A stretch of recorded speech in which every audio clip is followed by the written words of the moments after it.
Did you hear? Voltron Legendary Defenders is being taken off Netflix in December. Voltron. I haven't heard that name in a long time.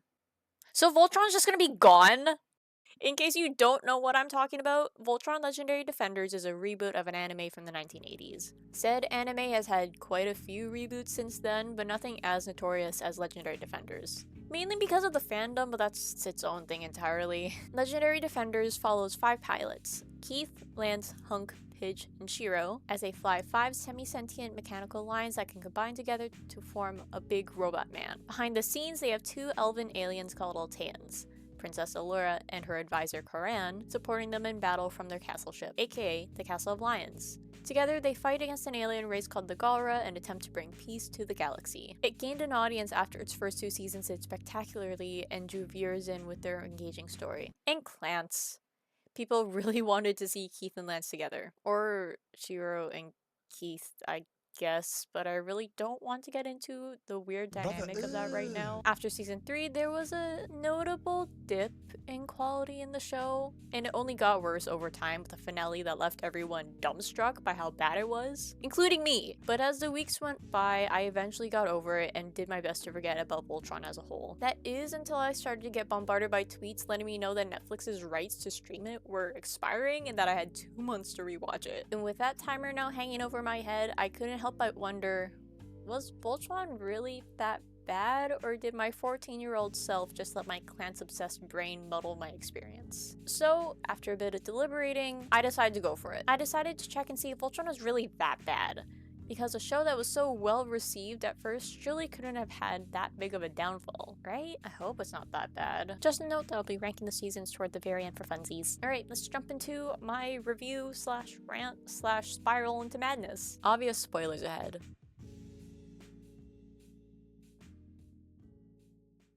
Season 1 starts off with an introduction to Takashi Shirogane, or Shiro, Sam Holt, and Matt Holt as they work their way through their mission on Kerberos for the Galaxy Garrison. Unfortunately, their mission is intercepted by an alien race called the Galra, and the 3 are taken away. A year later, and we're introduced to 3 cadets at the Galaxy Garrison: Hunk, a mechanic, Pidge Gunderson, a tech expert, and Lance, a fighter pilot, as they fail simulation due to terrible teamwork. After receiving a lecture from their commanding officer, Lance and Hunk sneak out of their dorm and look for Pidge in order to go out and do some team bonding, quote-unquote. Instead of going into the city, the 3 witness a spaceship crash onto Earth and decide to investigate. Once there, they realize that the ship that crashed onto Earth held Shiro, who keeps rattling on about the Galra and Voltron, and everybody realizes his arm was replaced by a prosthetic made of advanced technology. Lance decides to run onto the scene when he spots a cadet who had been previously expelled, Keith, as he breaks into where the Galaxy Garrison is keeping Shiro. Lance then tries to start a rivalry between the 2 of them. The 4 work together to free Shiro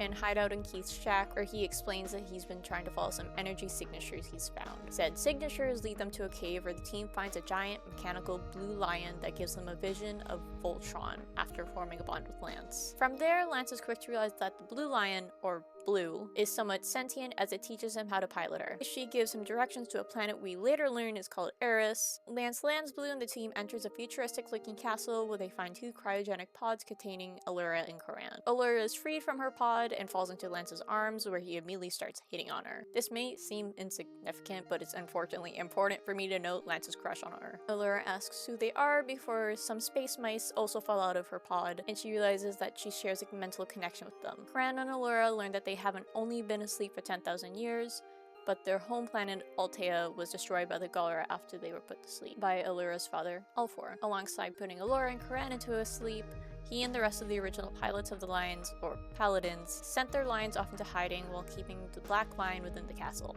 The only way to release the Black Lion will be to gather the others. Allura proclaims that they need to find the other lions so that they can combine, form Voltron, and fight against the Galra. While they already have blue at their disposal, they still need to find yellow, green, red, and release black. But the Lions are picky when it comes to their pilots and need somebody who matches their personality.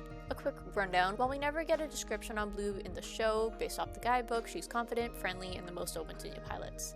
Yellow needs somebody who's caring, kind, selfless. Green needs somebody who's intelligent and daring. Red is temperamental and the hardest to please and needs somebody who relies on instinct rather than skill. And finally, Black needs a leader as it's the head of Voltron. Allura is able to locate Yellow and Green, provides the team with armor and weapons called Bayards, which magically change to fit their user, except for Shiro since his Bayard is missing, but it's okay because he learns he can just use his prosthetic hand as a weapon. And Hunk and Pidge manage to grab their lions. Red is out of Allura's reach until she locates it on a Galra ship. While Red causes Keith a little trouble at first, he's able to pilot her. The group releases the Black Lion, and the Paladins form Voltron to fight off the Galra. We're also introduced to Zarkon, the Emperor of the Galra, and a witch named Hagar. From there, the Paladins attempt some bonding exercises. Paige and Shiro look for any information they can find on Matt and Sam Holt, and throughout their mission, we look into Shiro's PTSD surrounding his time with the Galra, and learn that not only is Paige Gunderson actually a girl, but her real name is Katie Holt, aka Sam Holt's daughter, who went undercover at the garrison to look for information on what happened on the Kerberos mission. After their mission, the Paladins host a party for the residents of Eris. Lance gets homesick, and he and Corinne have a bonding moment about missing home. Paige decides that she needs to leave Voltron and prioritize finding her family, but before she can leave, the Galra not only blow up the castle's main power source, but Lance was caught in an explosion in an attempt to protect Corinne. With one Paladin down and the lions stuck in their hangars, Paige offers the escape pod she was going to use to leave to Hunk and Corinne so that they can find a new power source for the castle, aka a large crystal called a Balmera. Corinne and Hunk discover that the closest Balmera has been overrun by the Galra and turned into a mining camp, but a Balmera named Shay goes against her family's wishes and helps them escape. Hunk promises to go back and help get rid of the Galra on the Balmera after he deals with the situation on the castle ship. Back in the castle, the Galra, specifically a general named Sendek, begin invading the castle. He manages to lock Keith and Allura out while holding Shiro and an unconscious Lance hostage, and it's up to Pidge to attempt to free them. While she isn't entirely successful, she manages to buy everyone enough time so that Keith and Allura can break back into the castle and help fend off Sendek. They seem to be losing before Lance emerges from his coma, shoots Sendek, giving the others the chance to knock Sendek out. Keith and Lance share a moment which... No, I'm not gonna get into it. That's for an entirely different video. The castle is back online, Sendek is put into stasis, Lance is put into a cryopod, and Pidge decides to stay with the Paladins. The next day, Corinne and Allura reveal that the castle is also a ship. Lance wakes up, Pidge comes clean about being a girl, the group head to the Balmera, and learns Shay was taken away. They split up, Lance showcases that he knows how to make a plan, and we get our first bit of foreshadowing that something might be up with Keith as the Galra control system reacts to his touch. The team frees the Balmerans from the Galra, and Laura learns she can manipulate quintessence, the life force inside of every living being, to help power the Balmera. Hunk shares a moment with Shay before the Paladins leave. Now that things have calmed down a little, the Paladins try to extract information from Sendek, only for his consciousness to infect the castle and almost send them hurtling into an exploding star. Shiro also sends Sendek's body out into space due to a PTSD attack, but they easily move on from it. Okay, to be honest, this is the first episode I have a problem with, since they were almost sent to a star because of Allura's grief being used to manipulate her, but her grief is hardly focused on in the episode, let alone since the pilot. We needed more time with her in the holographic Alfor for her sacrifice to really make me feel something. Right. Her father left a holographic version of himself for Allura, but I didn't bring him up because he does nothing. His only purpose was to manipulate Allura this episode and then have Allura delete him from the system. This episode could have been gut-wrenching if they had just given us a little more time with the two of them, but whatever. Next, the team make a stop at a Galran station, infiltrate it, learn that the Galra have found a new way to harvest quintessence, and we also learn that quintessence is what's been keeping Zarkon alive for so long, and Allura is taken hostage as the Paladins escape the station. They learn that Zarkon was the original Black Paladin, and he also still has a Black Bayard, and the team is quick to go on a retrieval mission. They arrive again, we learn that not all Galra are on Zarkon's side, which duh, but this is the first time we've seen one of them side with the Paladins. They retrieve Allura and attempt to flee the scene. Unfortunately, the wormhole they were going to use to flee is corrupted by Hagar, splitting the lions up and sending them all tumbling into different parts of space while the castle is stuck in the wormhole. All in all, this season was really good. While the team's dynamic is still pretty rough at times, that's because they're still new to piloting Voltron. Some of them barely know each other when they first arrive on Eris, but we watch as they move past that and become a stronger team. It's great. I'll give it a 9 out of 10. Not many significant notes I need to make that I haven't already. On to season 2.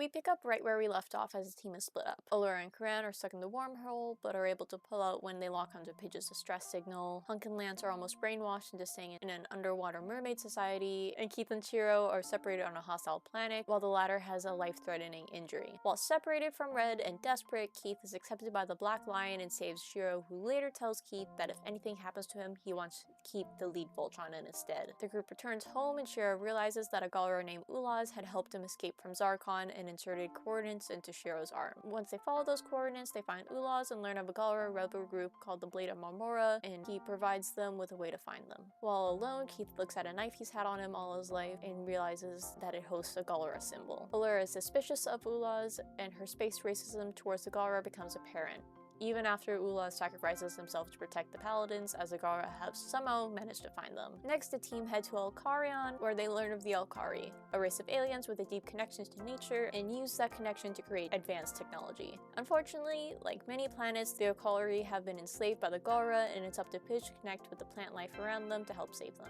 Soon after, Voltron is found by the Galra once more, and we learn that they're tracking them. Keith and Allura believe it could be either of them that the Galra are using to track the castle and run away together, although their theory is proven wrong as the Galra finds the castle once more. Red flies far into space to find Keith, farther than a lion ever has for his paladin, and the team contemplates the possibility that Zarkon is tracking them through the Black Lion. So while the Paladins go to a space mall to get supplies for the Teledove, Shiro fights Zarkon for control over the Black Lion and succeeds. The Paladins head to a Blade of Marmora base, and Keith earns their trust through finding out that not only was his mom a member of the Blade, but also Galra, making him a hybrid. Unfortunately, this revelation affects Allura's view of him, and he confides in Hunk as the two of them look for and retrieve Skull Trait to fix the Teledove, which has been doing well since the wormhole incident. Meanwhile, Shiro, Pidge, and Lance sleep to retrieve an engineer named Slav. Lance opens up about some insecurities to what's essentially a dog before Shiro acknowledges him as a team sharpshooter. Pidge also manages to find a clue on where Matt is as she watches footage of some rebels rescue him from a jail cell.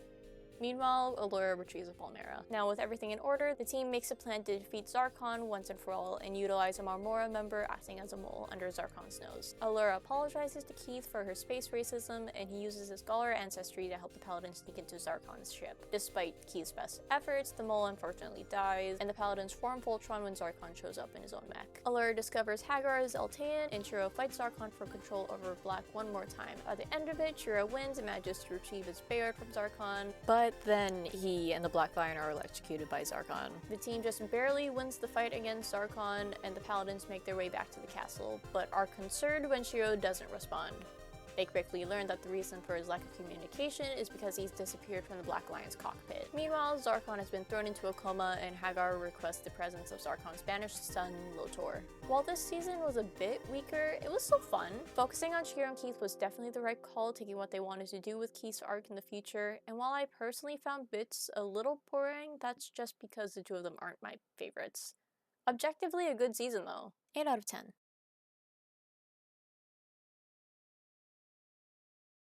Just a heads up that the seasons get shorter from here until season 7, so these debriefs are also going to be a lot shorter. Following the disappearance of Shiro, the Paladins are struggling with the fact that they need to find a new Paladin for Black as they attempt to establish a coalition against the Galra. Each of them take a stab at connecting with the Lion, but ultimately Black chooses Keith to be her Paladin and leader of Voltron, a role he doesn't want. Despite desperately having wanted to be the Black Paladin, Lance encourages Keith and comforts him. Meanwhile, Prince Lotor and his generals Zethrid, Ezor, Narti, and Aksha have returned to the Galra Empire per Hagar's request, and Lotor acts as Emperor in Zarkon's place. His first act as Emperor is to investigate Voltron and figure out why it's been inactive since Shiro and Zarkon's showdown. While Keith, Pidge, and Hunk head out, Lance has some issues with Blue before Red claims him as her new Paladin, and Blue accepts Allura. After all the Paladins show up, Lotor retreats, Lance officially hands off Blue to Allura, and Keith reveals that he put a tracker on Lotor's ship and they're going after him. Lance lectures Keith after he splits up the team despite 3 of them not being accustomed to their lions. Keith listens to reason, they form Voltron for the first time since the swap, and they agree to go back to the castle. The Paladins later find themselves in an alternate reality where they learn the comet Voltron is made from comes from a material that can traverse realities, and Lotor manages to trick Voltron into giving him an alternative version of the same comet for his own project. Meanwhile, Shiro is revealed to be alive. He was held captive in a Galra base but manages to escape after hearing about Project Corone. The Black Lion locates him and he's reunited with the Paladins. This only proves to spark conflict within the team since, as pointed out by Lance to Keith, they now only have 6 paladins and 5 lions, and 2 of said paladins are supposed to be the leader. Fortunately for Keith, Black doesn't react to Shiro, and he retains his role as leader. To finish the season off, Karan tells the paladins of the origins of Voltron. The black lion belonged to Zarkon, red belonged to King Alfor, green to somebody from the Deltarian belt named Trigel, yellow to the leader of Ragnaroth. I think I'm pronouncing that wrong, but their leader is named Girgin. I'm sorry. And blue, the leader of the Nalquad named Blates. I'm so sorry. Kran covers the creation of Voltron, Zarkon meeting his wife, an Eltan alchemist named Onerva, the research on Dibazal, the planet the Galra hail from, of what is called the quintessence field, a void of pure quintessence, the release of a dark entity, the destruction of Dibazal, and the eventual corruption and death of Onerva and Zarkon. While the paladins aren't able to learn this bit from Karan, Hagar remembers that their exposure to quintessence drove both Zarkon and Onerva mad with power and elongated their life. It's also revealed that Hagar is actually Onerva without her memories. By the way, she's blue because Altans can shapeshift. This season was okay. Definitely enjoyed the lion swap. Season 3 episode 2 is my favorite episode in the whole series. But the second Shiro was reintroduced, I could feel the writing slip. And can you blame me? We've barely had any time to see Keith grow as a leader, and suddenly we're supposed to feel upset that he's getting his title taken away from him. And Lance's paladin conversation with Keith felt very sudden. They work fine as a team at the beginning of the episode, but I feel like if they really want to hone in on his and Keith's insecurities within this episode, they could have had Shiro be a part of the mission, have him steal a win from Lance, and really highlight how he's taking control as leader from Keith. I think the fact that Shiro wasn't supposed to come back only makes this worse for me. In case you didn't know, Shiro was supposed to stay dead, just like the original show. But whatever. Other than that, the post-line swap team dynamic was fun to watch unfold. 7 out of 10. That's being a bit generous, but it's okay.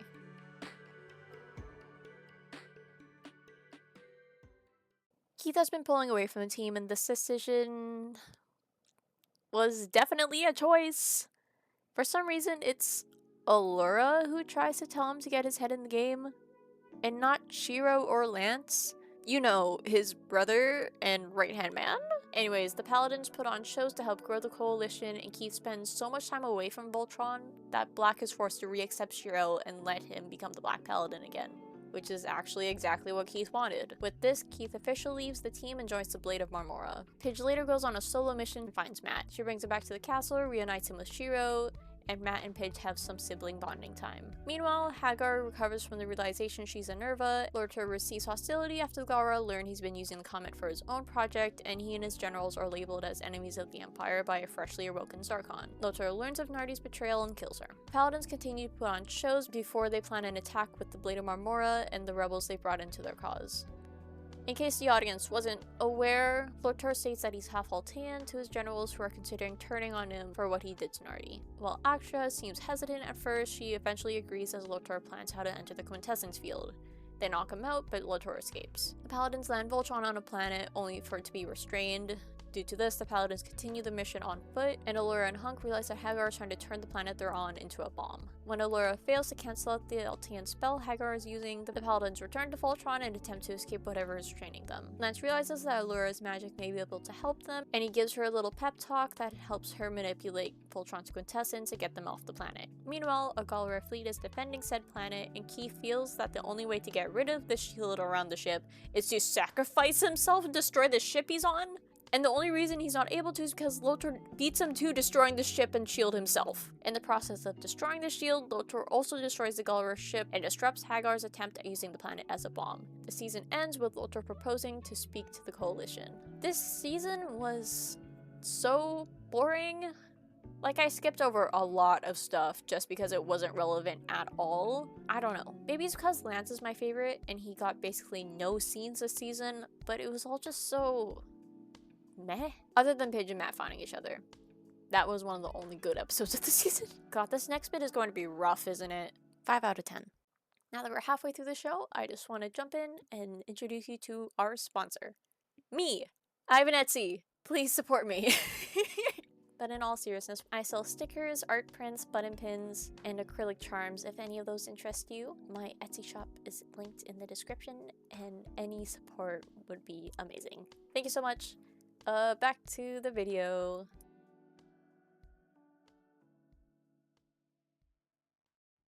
While Lotor has been incarcerated in a cell within the castle, he has been willingly giving the paladins accurate information on the Galra and eventually gives them a lead on Sam Holt. Matt and Pidge investigate, learn Sam's been taken away, and the paladins are given a boon by Zarkon. Lotor in exchange for Sam, who had been given to Zarkon by Lotor's old generals. Lotor suggests they double-cross Zarkon, and while Shiro's on board with this plan, everyone else isn't so sure. Instead, they agree to have Shiro, Matt, and Pidge escort Lotor to Zarkon. But they're all quick to realize that the Sam Zarkon offered is a fake, and the real one is restrained on Zarkon's ship. Lotor reveals that he was given the Black Beard and engages in combat with Zarkon, while Shiro, Matt, and Pidge enter the ship to face off against the generals and freeze Sam. Hagar mentions that they need to speed up Project Corone, and Lance takes the lead back in the castle, which is the first time the show has showcased that he's the second in command. Why did it take them so long? He became the Red Paladin back in season 3. The Lions are brought down to the planet, and the Paladins witness Lotor killing Zarkon. Once they return to the castle, Lotor informs Paladins that Galran higher-ups are going to fight for the throne, and he should take his rightful place as Emperor. Shiro once again sides with Lotor and grows agitated when everyone else tells him it's a bad idea, even yelling at Lance for trying to defuse the situation. Hagar watches this happen through seemingly Shiro's eyes before she leaves to instruct the generals to retrieve somebody for the fight for the throne. Meanwhile, Lance unlocks his Bayar's Altean broadsword and has a surprisingly cute moment with Allura where they cheer each other up.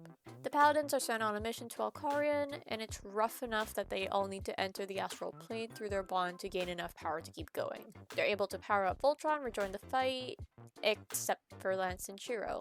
The latter calling out to the former, but Lance is forced back out of the astral plane before Shiro can say anything. Shiro later apologizes for yelling at Lance, but admits to not remembering the astral plane. Lance seems unsure of Shiro, but doesn't pry.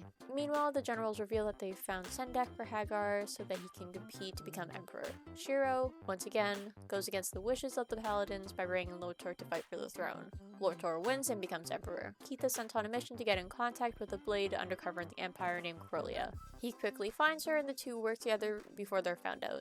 They escape, and Corellia reveals that she's Keith's mom. Back with the Paladins, Sam is getting ready to go home, and Hunk gives Sam a hard drive holding messages to his and Lance's families and Pidge's mom. Lotor and Allura look into the information Hagar has at her disposal and discover a rock that has coordinates to Orion, a place of Altean myth.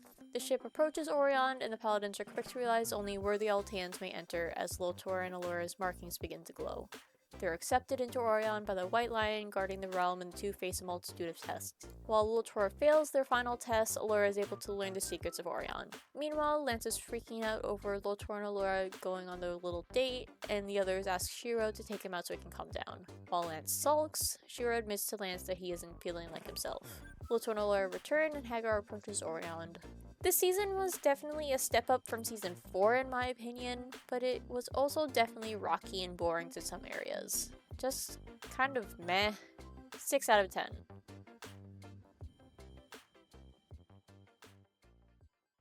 The Paladins continue working with the Galra now that Lotor is emperor. Honorva passes her trials in Orion, and Lance dies? Allura is able to revive him, but he died? Wow, I sure can't wait for this to be acknowledged by the other Paladins and not just treated as some sort of shipping moment between Allura and Lance. Yep, can't wait! Back with Keith and Corellia, the two try to track a vial of pure quintessence but are caught up in a place where time is funky. They get flashes from Corellia's past, and Keith is able to witness her time with his dad as they journey together for 2 years, despite next to no time passing for everybody else, and adopt a wolf. And I just... really? We don't get to see their dynamic progress naturally? We're just gonna force their dynamic to grow and Keith to mature off-screen? Man. Once they escape their journey, they manage to find a hidden colony.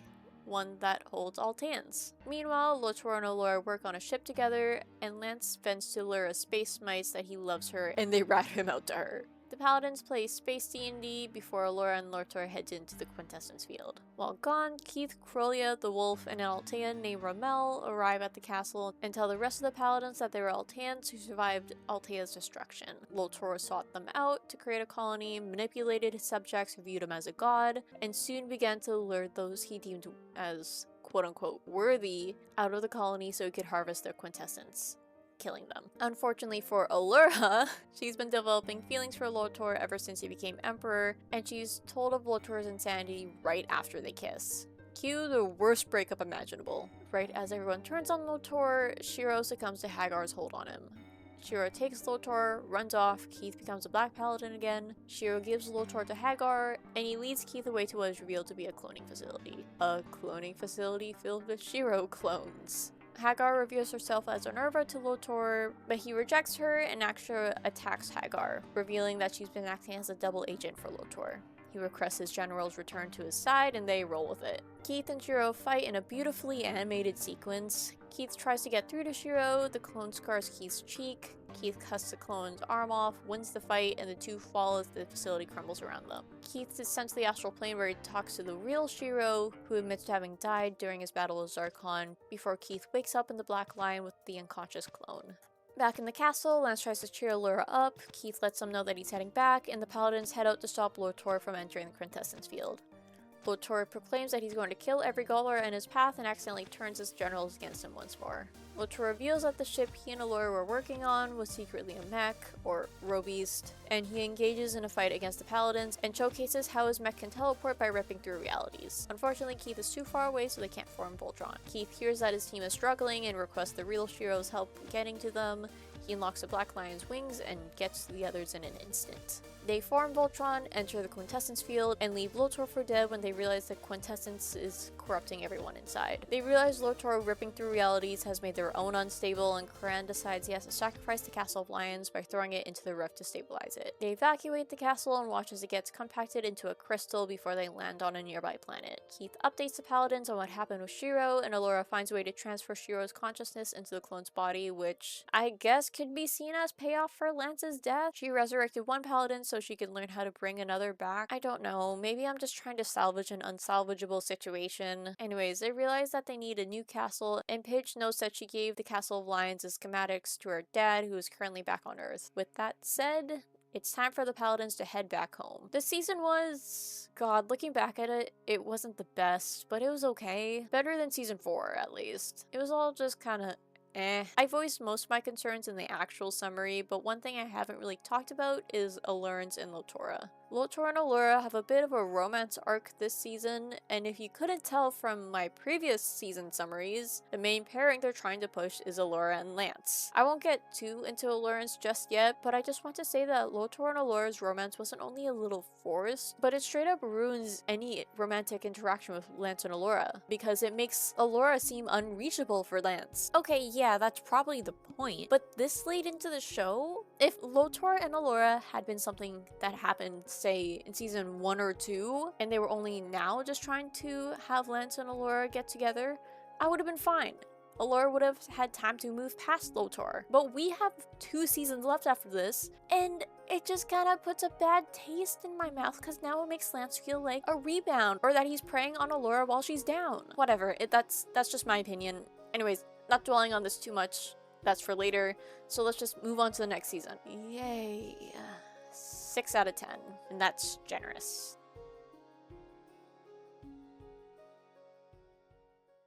So these last 2 seasons are back to being a bit longer, so y'all get to hear me talk more, I think. I have a feeling I'm going to be skipping a lot of stuff. As the paladins regain their bearings and let the lions recharge, Shiro rests in a cryopod before waking up. Paige tries to contact the coalition but receives radio static in response. They encounter Galran pirates who are using new tech. Everyone except for Karan and the pets are captured, and they learn the leaders of said pirates are 2 of Lotor's generals, Zethrid and Ezor. Karan sets out to save the paladins, but surprisingly enough receives help from Aksha. They escape, and the writers try to set up Aksha with Keith. There isn't technically anything wrong with this. I just find it unfortunate because before this, everybody had been theorizing that they were siblings. Anyways, they escape with Aksha's help, and she informs them that the Galra Empire has been a mess since Lotor's death, and that the Paladins have been gone for 3 years as the rift distorted the time around them, or something. They continue their trek back to Earth, get judged by an omnipotent being, discover most of the Blade of Marmora has been hunted and killed, find Colovan, and Colovan and Corellia decide to try and restart the Blade of Marmora. As they float through space, the Paladins reflect on how they've been struggling to form Voltron since their fight with Lotor, and Shiro suggests they do some bonding exercises. Unfortunately, their bonding exercise ends up being them getting lost in space together, as they had to ditch their inoperable lions. But this works in their favor as their lions come to save them, and they unlock Voltron's jets. Said jets sends them straight to the Milky Way. Pidge picks up on a message from her dad, but they quickly realize it's a distress signal as he requests the help of Voltron since the Galra have invaded Earth. From there, we transition into a 2-episode-long flashback. We learned that the Galaxy Garrison wanted to keep Sam's return under wraps, but he informs them all of the Galra, the war, Voltron, and its paladins. While the Garrison doesn't want to get involved with the Galra, Sam manages to convince them to try reaching out to Voltron. He's introduced to some pilots, James Griffin, Ryan Kincaid, Aina Leifsdottir, and Nadia Rizavi, and they begin to integrate Altean and Galra tech into their own machinery. After a year of working in secret, Sam insists they tell the rest of the world about the war, but the admiral in charge turns them down. They get in contact with Matt, who asks them to stop sending out messages to Voltron as the Galra may come for them. Sam and his wife Colleen decide enough is enough, and they send an illegal broadcast to the whole world detailing the war going on in space and the paladins that are fighting in it. While the admiral is pissed about their insubordination, they receive multiple calls inquiring on how they can help the cause. Although it's not long before Sendak and his army arrive. The Galra overpower them, they begin rounding up humans in camps, and the garrison attempts to evacuate as many people as they can. As time goes on, we're introduced to an analyst named Veronica, who is quickly revealed to be Lance's sister. She discovers human rebels who were able to retrieve some humans from camps, and Sam introduces a ship he's been working on called the Atlas, despite it being inoperable at the moment. Sam decides to take one last shot at contacting Voltron and sends a ton of small satellites into space with his distress signal. The Paladins race to Earth, get in contact with Sam, realize they need to momentarily ditch the Lions on one of Saturn's moons, and hijacks a Galra ship in order to get onto Earth without being detected. Pidge and Lance reunite with their families before getting thrown into a meeting where the Admiral states she wants to trade Voltron for Earth. The Paladins are put off by this and try to analyze the memories they extracted from Sendak to try to take a guess at his plan instead. And Allura and Pidge learn that he plans to destroy Earth if they don't comply with his wishes. Allura makes Shiro a new arm to get her mind off things, and while it malfunctions at first, she uses the crystal in his jar to power it for some reason. The team investigates Sendak's plan, Veronica teases Lance for his obvious crush on Allura, and Pidge and Keith learn that Sendak is planning on using Zyforge cannons, the main weapon the Galra use on their ships,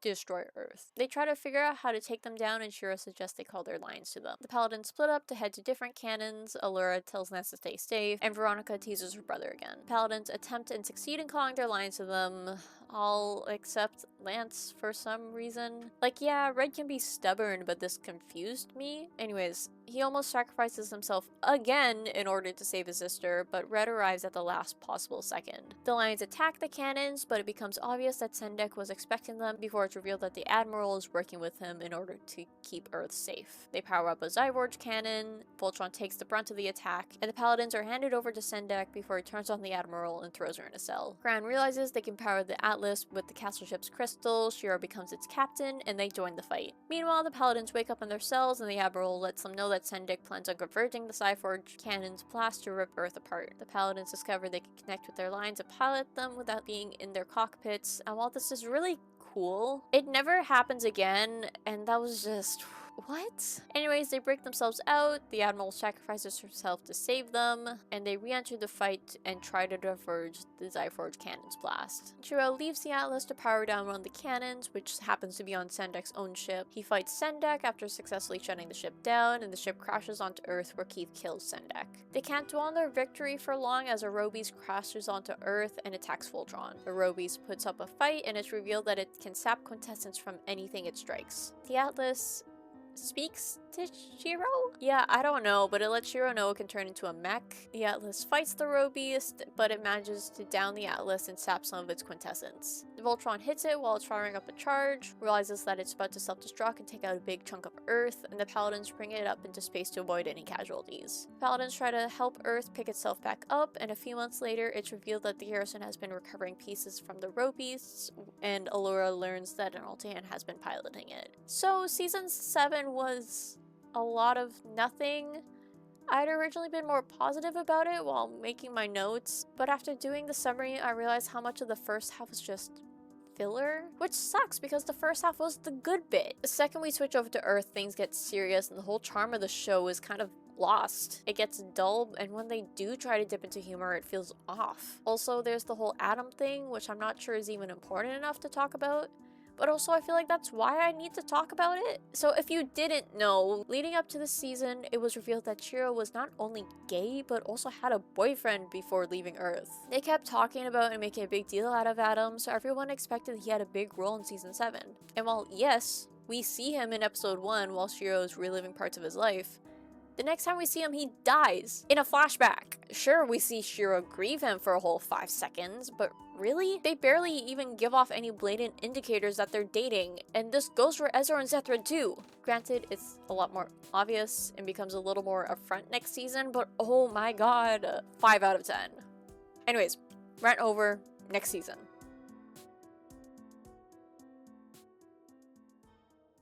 I'm gonna be real.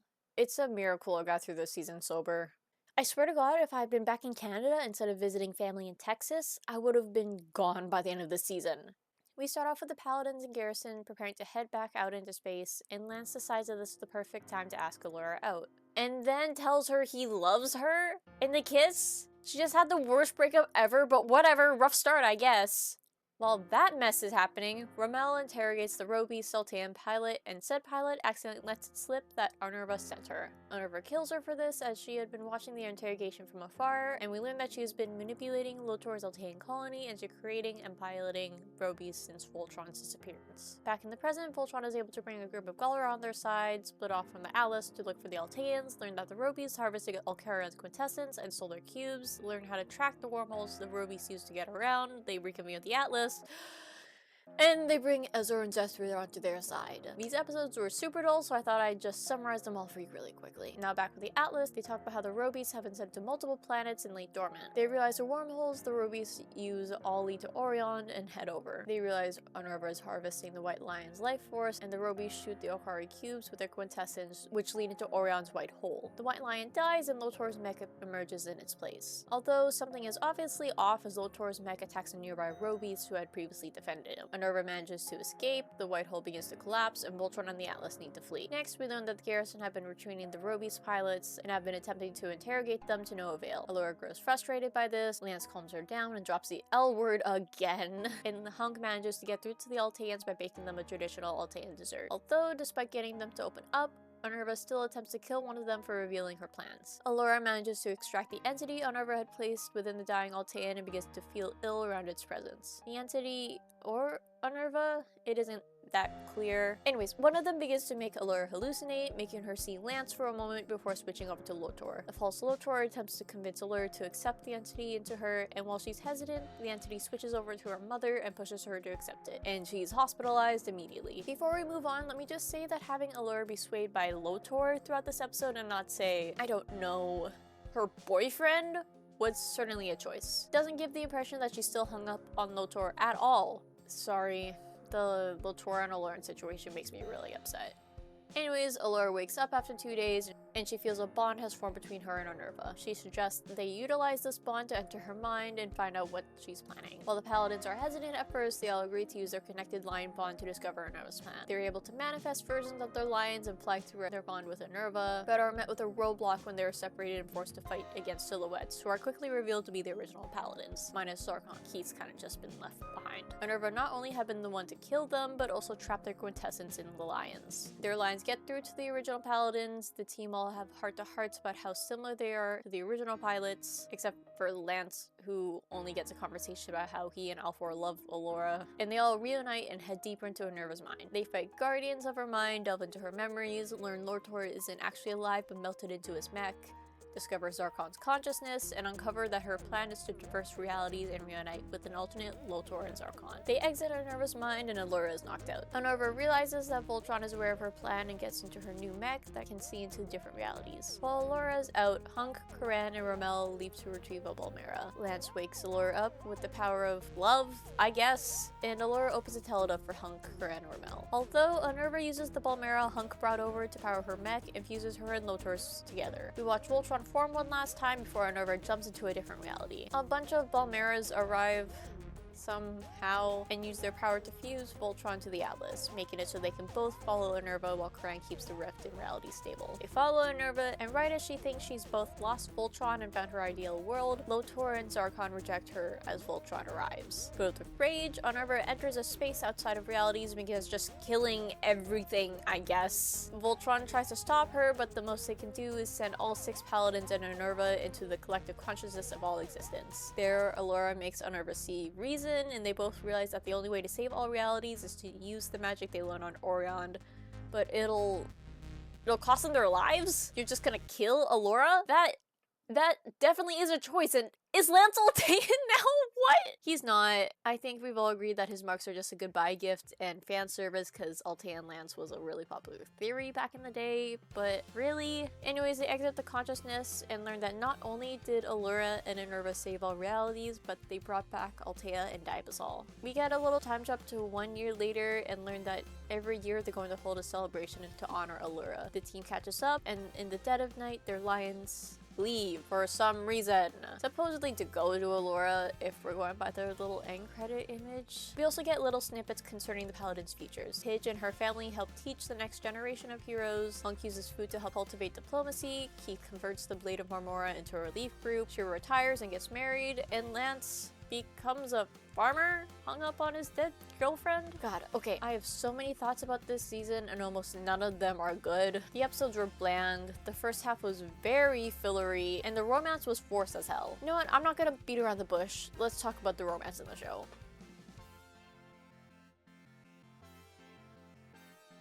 So not all the shipping was bad. Most of it was, but not all of it. God, wait, I was gonna use Hunk and Shay as an example, but they're actually not even canon? That's insane because they definitely hint at them being a possible thing throughout the show and nobody would have been upset by it. Anyways, in case you didn't know, Allura was basically supposed to end up with one of the paladins no matter what. They didn't know who at first, so you can tell that they were throwing her between Shiro, Lance, and Keith in the earlier seasons. Actually, I think I saw somewhere that they were leaning pretty heavily towards Shiro, and yeah, I can tell, but I feel like their indecisiveness really bit them in the ass by the end of everything because they just didn't give her enough moments with Lance. And it sucks because Allura and Lance could have had potential. I like some of the romantic scenes pre-season 8, but the Lotor romance just... Honestly, if the Lotor romance hadn't been added in, I feel like the Allurance romance would have been stronger. But by the end of everything, he just feels like a rebound, especially since she only returned his I love you once. And it was right when she was about to die. Let's not even mention how Unnerva / the Entity thought Lotor would be a more suitable option to manipulate Allura with over her boyfriend? They could have swapped Lotor and Lance's roles during the Clear Day episode and it would have made things better and maybe even shocking. I mean, come on. Lotor appears in the room, Allura lashes out, and who she thinks is Lance rushes in to console her. Now that she's at her lowest, Lance tells her that their Clear Day mission is done and Pidge or Sam found information on the Entity. He takes her to it and then the rest of the hallucination plays out the same, but with Lance and Lotor switching in terms of orders of appearance. Sure, it'd still give the sense that she was a bit hung up on Lotor, but at least it could have highlighted the fact that Lance makes her feel comfortable. The swap would have been so easy and they just didn't do it. Did I mention that Shiro marries a character he had 5 seconds of screen time with after the whole Adam thing had no resolution? There's also the Aksha and Keith thing, but they hardly touched upon that in the show, so it's not canon in my head. Alright, now that the whole Lawrence debacle is out of my system, let's talk about literally anything else, please.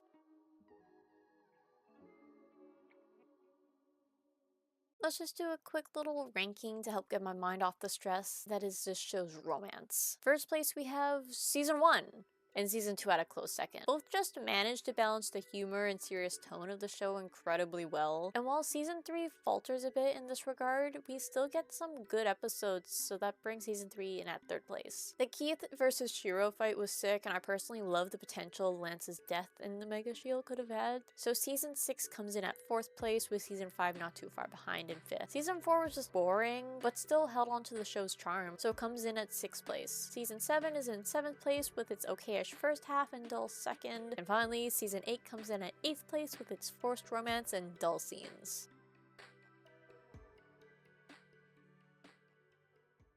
Voltron started off strong, the characters and dynamics were fun, they knew how to make the viewer sympathize with their situation, and the world building with Altea, the Galra, and the Lions were always fun to hear about. I genuinely just can't put into words how well crafted the first little bit of Voltron was. So let's talk about the not so great bits. Voltron had a problem with juggling what was supposed to be a group protagonist. Don't get me wrong, the first few seasons juggled focus on the Paladins pretty well, but over time it started to become more and more focused on Allura, until she was the only one who mattered in season 8. Lance, Keith, and Shiro still had their moments, but Hunk was just forgotten most of the time. They stopped using him for fat jokes, which was good, but then he just stopped being important to the story. Even when his parents were taken away, that had no impact. Speaking of lack of character moments, I said this earlier and I'll say it again, Keith's transition into being leader was forced. Sure, he aged 2 years after leaving the team, but we didn't even get to watch him mature over those 2 years. We get a montage of him, Crolia, and Cosmo living together before the reveal that he's suddenly older and more mature. We didn't even get enough time with him as leader before Shiro came back in season 3. Speaking of Shiro, I think I mentioned this earlier, but did you know that he wasn't even supposed to come back? He was supposed to stay dead, but they shoehorned him back in because the fans liked him so much. Because of that forced return, fans have speculated that maybe, just maybe, there was a bit of a swap with the characters in the show. Shiro gets a little more temperamental and hard-headed in season 5. While this is shrugged off as him being a clone, he is eerily similar to another character with connections to the Galra. It's Keith. He's similar to Keith. A lot of people think Keith was supposed to be the mole rather than Shiro. There were other character swap theories going around, such as Lance and Keith being the ones who were supposed to fight instead of Keith and Shiro, since they made a big deal of Lance's broadsword, only for him to use it for like 5 seconds. Let's talk about Lance. Throughout the show, Lance has reoccurring self-worth issues, and they're basically never resolved. I would have forgiven this if they had just left it at the 7th wheel stuff, since Shiro calls Lance a sharpshooter. But no, they kept bringing it back and there's no resolution to it. There's a point where Keith is reassuring Lance that he knows exactly who he is and what he can give, and I just, does he? Does he really? I don't know.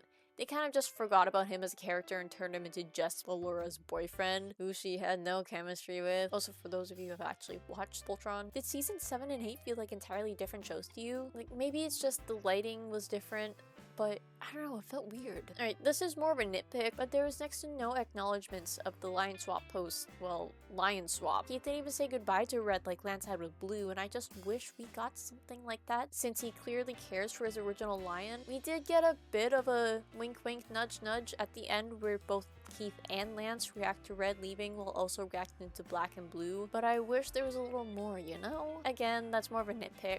I still feel like the Lions would have been a better sacrifice when they're in the collective consciousness than Allura, because they just leave anyway at the end of the show, but whatever.